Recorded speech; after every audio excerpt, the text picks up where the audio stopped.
Dear Patriots, before the news starts, please subscribe to our patriotic channel by clicking the subscribe button. Give us a thumbs up to this video. Don't forget to leave your opinion below in the comments section. Share the news on Facebook and Twitter so you friends see it. Thank you. George Takei blames the Russians for him attempting to rape a man.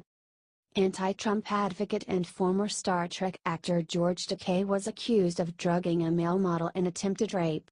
At first Takei just denied the allegations.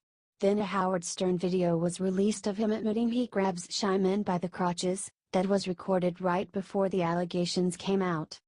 Now he is trying to claim that this is really all Russia's fault. A friend sent me this. It is a chart of what Russian bots have been doing to amplify stories containing the allegations against me, wrote Takei. He posted photo of trending topics on Twitter with his name on the top. It's clear they want to cow me into silence, but do not fear, friends.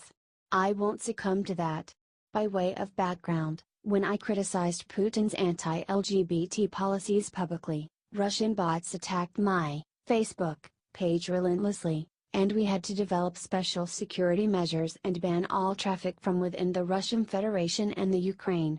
I am accustomed to their practices, he wrote. Does any of this change the Howard Stern interview? Does any of this change the allegations against him? Not at all. But he continues to deny.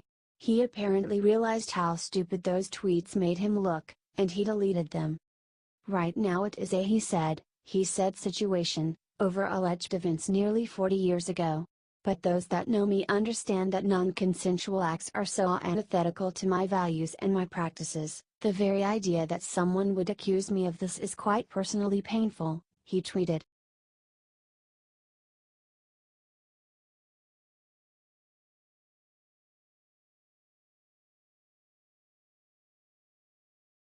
Hannity gets the perfect revenge against Media Matters for trying to pull his funding. The liberal group Media Matters target businesses and pressure them into dropping the conservative journalists that they sponsor. They recently pressured the Brent Keurig into dropping Sean Hannity. Angelo, thank you for your concern and for bringing this to our attention.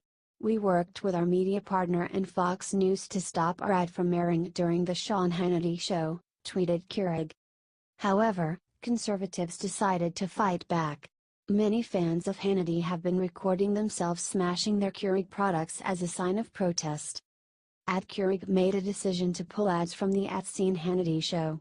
This decision is disgusting, and will not be tolerated. Regardless of any response, I am done with you, Keurig. You will regret this decision. #break your Keurig #I stand with Hannity tweeted one user. I once drank coffee from a Keurig machine and it tasted like communism. #boycott Keurig tweeted radio host Stefan Molyneux. Hang tough, at Sean Hannity. We've spent over 8 years educating the American people on the vast and well-funded #progressive smear machine. Those who capitulate to their lies will be held accountable, and that's a promise. #stand with Hannity #boycott Keurig Tea Party tweeted Tea Party founder Michael Johns. Then Sean Hannity tweeted, I am humbled and speechless and frankly laughing my ass off. I love all my deplorable friends. Thank you and game on. He tweeted, deplorable friends, I am buying 500 coffee makers tomorrow to give away. Details on radio and TV.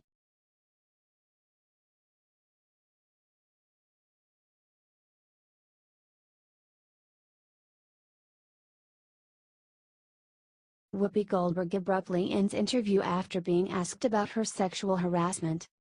The View host Whoopi Goldberg was in an interview with iHeartRadio's Dominic Nadi to talk about her ugly Christmas sweaters. However, Nadi quickly changed the topic to ask if she had ever been sexually harassed, since that is a hot topic in Hollywood. No, honey, responded Whoopi Goldberg. Suddenly Goldberg's publicist jumped in. I'm just going to jump in and let you know we're going to focus on the ugly sweaters. Focus on the sweater line, please. As I warned you before the call, said the publicist as Goldberg sat there quietly. And suddenly, the interview was abruptly ended. Why was she so scared of the question? She spoke against sexual harassment in Hollywood during a different interview with The Hollywood Reporter. People in power, be they men or women, always prey on people who they know won't tell, said Goldberg in an interview with Stephen Colbert. It's all coming, and what's happening is women are taking back the narrative, because they're saying, look, we're going to make it dangerous for you to sexually assault us and sexually abuse us. You're going to lose your power base if you do that from now on, because women are starting to speak, Goldberg said. Gay folks are coming out saying, hey, this happened to me too. So it's an issue that isn't about sexuality. It's about power. And when you prey on the weak, the stronger of us have to stand with the weak and say, we got your back, and that's what's happening now. I think it's great, she said.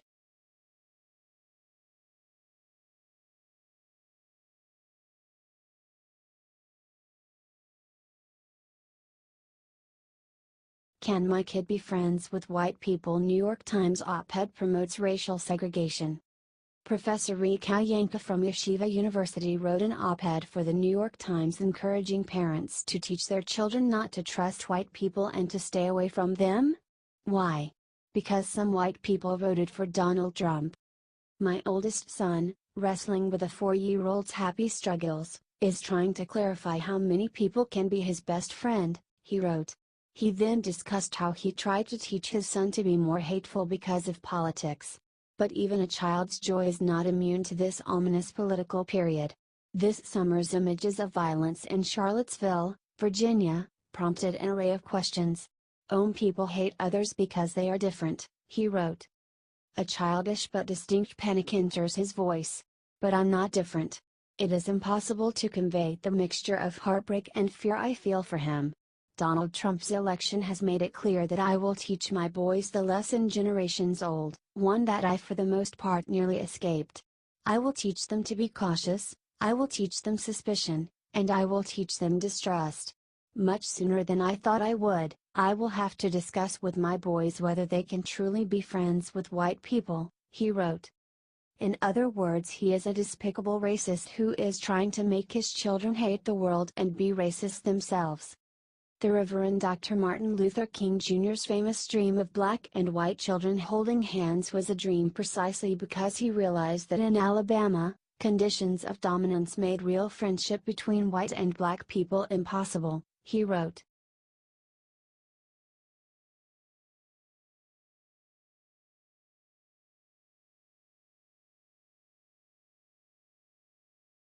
David Brooks exposes chilling link between Bill Clinton and Harvey Weinstein.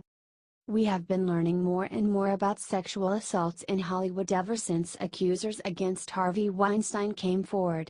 During an interview with Charlie Rose, New York Times columnist David Brooks exposes how Bill Clinton is related to this culture of disrespecting women. The uncomfortable thing for a lot of progressives, frankly, is how much did the Clinton thing create this whole environment? How much did tolerance of Bill Clinton create the environment in which the rest of this was given permission? Said Brooks. I think it had an effect. I think the fact that nobody, was approving Bill Clinton and some of the things he was accused of doing. But people were not saying, we are drawing the line here. And if you don't draw lines in these big cases, then you don't draw lines in the little cases in the workplace, he said. While this logic could be better applied to the rampant liberal sex abuse in Hollywood, Brooks tried to use this to attack Roy Moore and Donald Trump.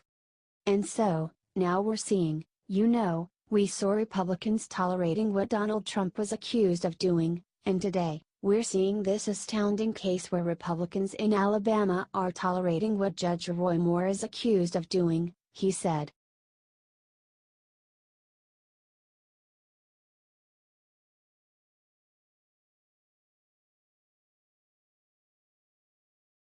Al Sharpton attacks President Trump for making everything about race. Al Sharpton makes a living out of accusing people he disagrees with of being racists. He wouldn't be famous if he didn't perpetuate racial divisions. However, in a recent op-ed for NBC, he accused President Trump of doing exactly what he does. As we mark 1 year since Donald Trump was elected, the nation is reeling from the loss of 26 people killed at a Texas church. These tragic deaths come almost exactly a week after a suspected terrorist attack in New York that killed 8 and about a month after the worst mass shooting in modern U.S. history in Las Vegas killed 58, started Sharpton, as if to suggest those tragedies were Trump's fault. There were hopes last year that the executive office would temper some of this pettiness, but sadly we now see this is not the case. Rather than attempt to grow and learn, Trump has leaned into his role as divider-in-chief. This is exactly the same racially divisive, unapologetic blowhard I knew in New York, he claimed. And the results unfortunately speak for themselves. His ugly, contentious presidential campaign has translated into an equally ugly and divisive first year.